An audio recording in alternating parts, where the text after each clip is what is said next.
Hello అండి, welcome to me food ఎక్స్ప్రెస్లో ఈరోజు నేను అద్భుతమైన పాలక్ పన్నీర్ పులావ్ చేయబోతున్నాను. నెక్స్ట్ లెవెల్ ఉంటుంది. ఇంగ్రీడియంట్స్ ఒక్కసారి చూద్దాం. ఉల్లిపాయ, పచ్చిమిరపకాయ, ఉప్పు, పసుపు, అల్లం వెల్లుల్లి పేస్ట్, ధనియాల పొడి, జీలకర్ర పొడి, గరం మసాలా, టమాటో ప్యూరీ, పెరుగు, ఆయిల్, పుదీనా, కొద్దిగా నెయ్యి, పచ్చి బఠానీ, జీడిపప్పు. చక్కగా ఇది ఒక సింగిల్ పాట్ డిష్ అండి. సో ఆ ప్రెషర్ కుక్కర్లో ఫస్ట్ నేను ఒక 2 టీ స్పూన్స్ ఆయిల్ వేసాను. దాంట్లో పన్నీర్ వేసేసాను అనమాట. పన్నీర్ ఒక 100 గ్రామ్స్ అండి. పావు కిలో రైస్, 250 గ్రామ్స్ రైస్ ఇట్లా నానబెట్టి పెట్టుకున్నాను. దానికి ఈ పన్నీర్ సరిపోతుంది. ఒకవేళ మీకు ఎక్కువ కావాలనిపిస్తే ఇంకొక 50 గ్రామ్స్ యాడ్ చేసుకోండి, సరిపోతుంది. గీ కూడా యాడ్ చేశానండి పన్నీర్లో కొంచెం, ఎందుకంటే ఆ ఫ్లేవర్ బాగుంటుంది కదా అని చెప్పి ఒక టీ స్పూన్ గీ వేసాను. మన జీడిపప్పులకు 15-20 దీంతో పాటే వేయించేద్దాం. సో ఫ్రై చేసుకుంటున్నాను. ఒక 5-6 గ్రీన్ చిల్లీస్ ఇట్లా సన్నగా పొడుగ్గా కట్ చేసుకున్నాయి వేసుకున్నాను. మంచిగా ఫ్రై చేసుకున్నాను. ఇగోండి లైట్ గోల్డ్ కలర్ వచ్చేటప్పటికి తీసి పక్కకు పెట్టేసుకున్నా. ఇప్పుడు అదే కుక్కర్లో ఇంకొంచెం ఆయిల్ యాడ్ చేశాను అనమాట. 3-4 టీ స్పూన్స్ అంతే. దీనికి పెద్ద ఆయిల్ ఏం వేయాల్సిన అవసరం లేదు. హెల్దీ రెసిపీ కదండి, హెల్దీగానే తిందాం. దీంట్లో ఒక 4-5 యాలక్కాయలు వేసాను, 7-8 లవంగాలు, స్టార్ అనీస్ ఒక 2, చెక్క ఒక 2, మరాఠీ మొగ్గ ఒక 2, బిర్యానీ ఆకులు కూడా ఒక 2-3 వేసి ఫ్రై చేసుకుంటా. కొద్దిగా కరివేపాకు వేసాను.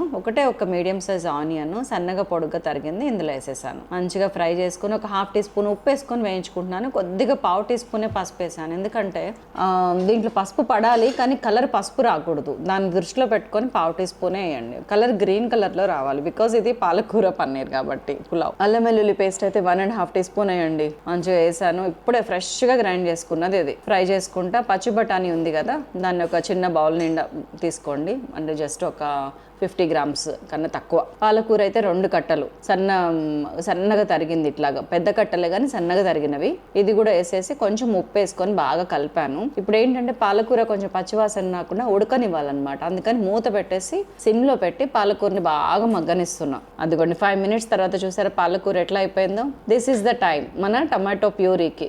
ఇవి 2 పెద్ద సైజు టమాటాలు అండి. ఇవి కొంచెము చాలా మందికి డౌట్ ఉంటుంది, పాలకూరలో టమాటా కలపచ్చా? నిరభ్యంతరంగా కలపచ్చండి. కిడ్నీలో స్టోన్స్ ఆల్రెడీ ఉన్న వాళ్ళు తప్ప ఎవరైనా పాలకూర టమాటా కలిపి తినొచ్చు. సో నేను టమాటో ప్యూరీ వేసేసాను.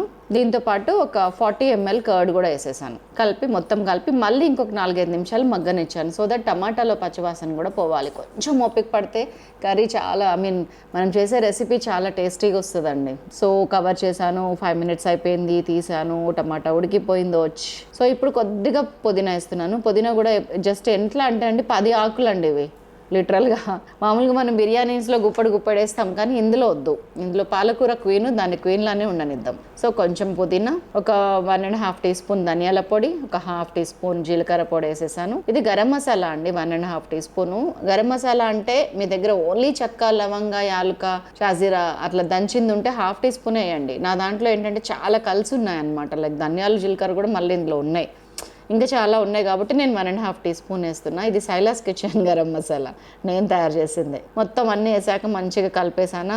ఇప్పుడు నాకు ఒక సాటిస్ఫాక్షన్, ఒక 1 మినిట్ ఈ మసాలా మగ్గిన తర్వాత మనం ఆల్రెడీ ఫ్రై చేసి పెట్టుకున్న పన్నీరు, గ్రీన్ చిల్లీస్, అది జీడిపప్పు ఉంది కదా, అది వేసేసాను. బాగా కలిపాను. మనం నానబెట్టుకున్న రైస్ ఉంది కదా, అది కూడా వేసేసాను. మంచిగా బియ్యంకి కూడా ఆయిల్ పట్టేటట్టు మంచిగా కలిపి ఒక 1 నిమిషం వదిలేసేయండి. మళ్ళీ 1 మినిట్ మూత పెట్టి వదిలేసి ఇప్పుడు హాట్ వాటర్ ఒక 1:2 మనం ఏ గ్లాస్తో అయితే బియ్యం వేసామో దానికి 2 ఇంతలు 2 గ్లాసెస్ వాటర్ పోసాను. ఒక్కసారి ఉప్పు చెక్ చేసుకున్నాను, అంతేనండి.